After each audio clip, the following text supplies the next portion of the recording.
Hi folks, good morning. This is Ganesh Kumar and today is April 22nd, 2017.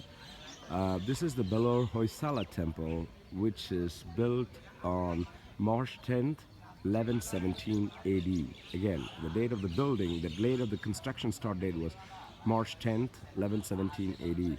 This construction is a beautiful construction which was done 900 years ago, and it has so many history behind this. When they constructed this big building, before making an effort, they actually made a small replica of that, exact replica model of that, to make sure that the structure engineering is correct, and then they made this temple. In continuation with my previous document or previous video, I'm just going to show you how the whole thing is done. I think the students who are doing archaeology or architecture must come here definitely to see the beauty of it, how they did each one of the architecture here. And architecture need not be the building shape, size. It also depends on how the beauty of the building is done, with in terms of statues, in terms of sculptures, in terms of design, everything. Now I'm going to just focus on the outer edge of it, or outer. I'm going to be like 30 feet away, or 20 feet away, and I'm just going to give you a view of this temple, around the temple, step by step. Now, first thing I'm going to talk about is the the gopuras. This black thing. They call it as the safeguarders here, I guess. And then every edge of the this edges corresponds to this edge.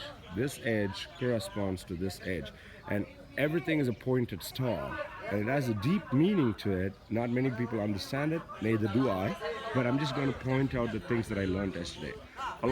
This building is divided into two parts. Okay, this is the first part of the building. In the first part of the building, it is more about Jivatma. So Jivatma is about how you lead your first phase of your life, with pomp, with pleasure, with anything you want in life. Now, in life, the first part of life is always about men and women, right? So, actually speaking, every sculpture here shows you about how to live a life from young age to, I mean, predominantly it talks about ages from 18 through end of life is what it shows. I didn't see anything for kids, but I still wanted to share with you what all I saw. Along the top, along the top, they have close to 64 sculptures of women, and especially these women are supposed to be the most beautiful women on earth, who used to live in this area. So if a sculpture can sculpt these kind of a women statue, that really means that people here lived here are beautiful. Not only the women were beautiful, but they were bold. They were also involved in every aspect of life. I think the men and women were equally placed in this thing. Now, in the entire top part, I'm sorry, in the entire top part, they have these 64 women statues, each one with a different structures. I think I have different pictures on that. I'll show you later, but I have to focus more on the 30 feet view rather than going closer to it, and then I can go closer and then take a picture of the close-up of that. So in that entire 64 women, they only have like two men in the top statue, which is like that. I don't know the reason for just the two men, but every sculpture has a peculiar thing, and it actually teaches us something else. The women who lived in the 11th century AD used mirrors. The women who lived in the 11th century AD were wearing coats, and they were wearing stockings. They were wearing mini skirts. They were wearing very. I mean, again, the beauty, the beauty of the women has been so much at that time, and they even used the mirrors and nail polish. They had nails. They had lipsticks, whatnot. So 800 years have gone, still there's a craze for those things with women. But again, here women were treated equal, because you can see sculptures with women as being an like a warrior, like a person who takes care of the house, like a dancer, like everything, every phase of the life has been represented here. That's what I think. I'm not an expert in this temple. All I'm talking about is what I learned from yesterday. Until 3 weeks ago, I don't even know such a place existed. Now, I need to say thank to a friend of mine. His name is Dr. Badri. whom I met during my travel. He's a ER doctor in Fresno, California. He was the one who recommended me to visit this place. Now you can see this. All this part is Jivatma. So first phase of the life, right? Now, so this temple has three entrances. This is the second entrance. First entrance is where I started. And again, people who worship the god inside, they come out through this temple. And then you can see the same structure here and there. And every design here is, oh, by the way, the stone with which this building is made of is not a regular stone. It's actually a larva. It came from the molten earth and then it solidified up. When it came out, it was soft and then it solidified. It has so many different metals in it, or so many different chemical components in it. Metal, silver, bronze, iron, and I'll show in the next one where you can still see iron, which is 1,000 years old and has not rusted. And there are places where there's copper and has not rust. I mean, it's just, you think it's a stone, but it's made of copper. So it's an amalgamation of so many things. So the story is so powerful of how this building is made. Every piece of rock has a meaning over here. All of this is like 900 years old, and it was built when there was no cranes. It was built when there's no internet. When we all think like internet rules our life, we have to think twice. How did people live 900 years ago, and how did they enjoy the life? I mean, so this is the second part of the temple, starts from here, or I would say starts from here. And this part is called Paramatma. Paramatma means attaining salvation, or how do you go towards the higher power? What is the higher power? Which are the things make the higher power? Why is the higher power there? How it is made is the story which is told in this side of the temple. Now, if you really look at it, I don't know how many edges are there. Every edge of the temple corresponds to that, and it's so mesmerizing to see. And there is this kind of a small structure along the temple. I saw three of them. I'm not sure of the meaning of it. But again, I did not read any books on this. It's just my observation from yesterday. I'm just making a story out of it. Now, in this side, there is two sculptures which attracted my attention. The one where my finger is pointing right here is actually right here. Let me see if I can. Yeah, oh, I can do this. So this one right here is Lord Ganesha with 8 hands. What I was told is in South India, you don't have a Lord Ganesha with 8 hands. Since my name is Ganesh, I got attracted to that. Not only that, you have a beautiful Narasimha avatar on top of it. Now, why did this place attract me so much? My dear friend, his name is Lakshmi Narasimhamurthy, and he's one of the main reasons why I'm standing in this temple, I believe. And he and I have been aligned together after 25 years of friendship. And I believe this alignment is going to lead us to things in life which we are going to enjoy, I believe. And this was symbolically special for me, as it is my first week in India after 20 years of being in the United States. Now, being in the United States gave me a lot of things that made me who I am today. But being born in India, I think I need to explore and see what it has to offer for me, or what I can offer for my mother country, which I was born in. Anyways, deviating from the subject, now the Paramatma side has all kind of statues and stories about Lord Vishnu, Lord Shiva, Lord Brahma. So it's all about God, right? God is a creator, operator, and destroyer. So Vishnu, Brahma, Shiva is three, and they actually depict everything in this part of the temple. Now, this temple has both archaeology, architecture, religiousness, and design. If somebody goes to a Carlson School of Design, or they go to the Delhi Design School, I would recommend you guys to come here and visit and see the intricate details of this temple, where you can use that for your design schools. You can use that for your future things. Let it be textile, let it be diamond cutter, let it be clothing manufacturer, let it be house builder, whomever, whatever field you are in, come here. You will get an inspiration of this place.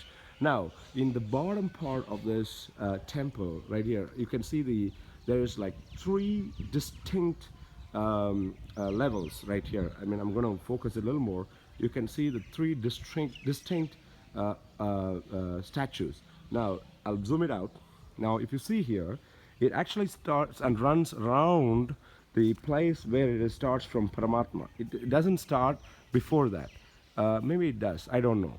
I need to focus on it. So from the first part, there's only the elephant in the bottom, and then from the half of the way right here is when the other two got added. I'm not sure what it means, but I'm going to tell you what is my interpretation of that. Now, this is the front part which I walked in. You only see the elephant. So, in the elephant, they have 694 elephants around this temple, and that is the base of the temple. So, what it means to me is you need to make your life base with strength. No matter what, you need to have strength. But as you build your strength, how does your strength build? When you're born, you were born with your, pretty much you were crippled when you're born. You don't have your hands functioning, you don't have your legs functioning. I mean, it is functioning, but you can't run on the day one of your birth. But over the period of 18, 20 years, you're actually growing, gaining strength.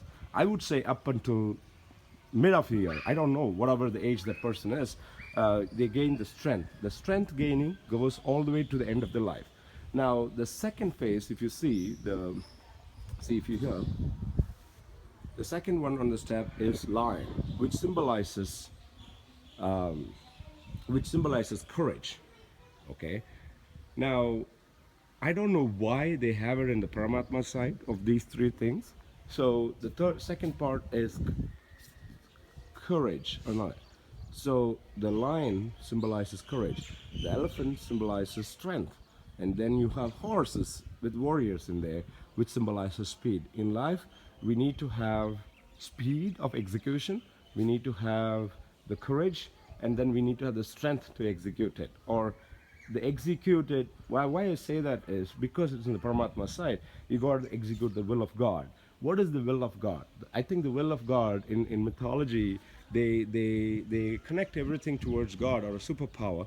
So I believe your inner self is a superpower. If you can connect within your inner self with the strength and the courage and the speed, you can achieve what you want to achieve in this world. Now, let me go around, stop my philosophy, and then show you the, the building beauty. In the back side, you have this beautiful mandapa. I do not know what it has inside, but I will go around that building to show you the sculptures. But I'm not sure what it is for because yesterday night I didn't have the time. And this part here has the old leftover pillars. I'll go there and do a close-up of that. And here, this temple also, I did not visit yesterday and I did not hear about it yesterday, so I do not know what it is, but I'll give you an overview of that. So coming back here, the Paramatma side of the temple, as I told you, they have this structure around. If you're an architectural, or if you are studying for architecture, you need to study every part of it to understand why they did for what they did. And the beauty of this temple is, the entrance of the temple is towards the east, which is, you can see the sunrise here beautifully. So every month the sun will start from each part and then it goes around and then it comes back. And the sunset happens in the back part. Yesterday evening I was able to see the sunset in a beautiful way. In the morning of 22nd, I wanted to see the sunrise. That's why I'm here in this place. Now, the Paramatma part will end at this entrance, which is the third entrance that I was talking about. They call this entrance as Sorgavasal. What that means is when you reach this point, you attain salvation and you go to God. That's what they say. And wow, yesterday they had this door closed. Today the door is open. Probably I need to go inside and see what it is. You can see that. And in this part right here, you have so many different things and details that he told me yesterday. I'm not able to remember everything, but I'll tell you what I remember. Now, if I get closer here, if you see here, there's like a bump. You have something on the floor with a how do I call it this? The impression of legs, and they call it as God's legs. The God has stood there. That's what it is, and it has a lot of depiction of Mahabharata and Ramana and other things in Hindu mythology. You see this the stone which is protruding. Actually, it is an 18 feet long stone, which has connection from inside the deity to outside, and you have a tank outside. When they call this as the holy water, so when the Lord Venkatesha inside has pujas, the water comes in and collects down here. And again, they have a smaller structure like this. I'm not sure what it is for. But after seeing this temple, I believe I need to spend a lot more time here. Maybe at 5-10 days, sit here, just go through. Every time I think I walk through this place, I get new thoughts on this and how it could be. Maybe that is the reason they built it this way, where they put a thoughts in your head to see how, what, and why. Now, almost I'm coming to the end of the temple. It is such a beautiful, beautiful temple. Now, this is just an overview of the outside of the temple. I will take a minute to walk across the same temple with closer to the sculptures, and I will share with you whatever I have learned over the last 24 hours. Now, I hope you enjoyed this video. I know it's a long, lengthy documentary, but I did not prepare anything for this. It's just an extempo thing. Whatever comes to my mind, I'm just talking and making this video. Anybody who sees this, who has got an opportunity to see this temple, I wish you the best to have an opportunity to come here and see this beauty as I am seeing here. Thanks.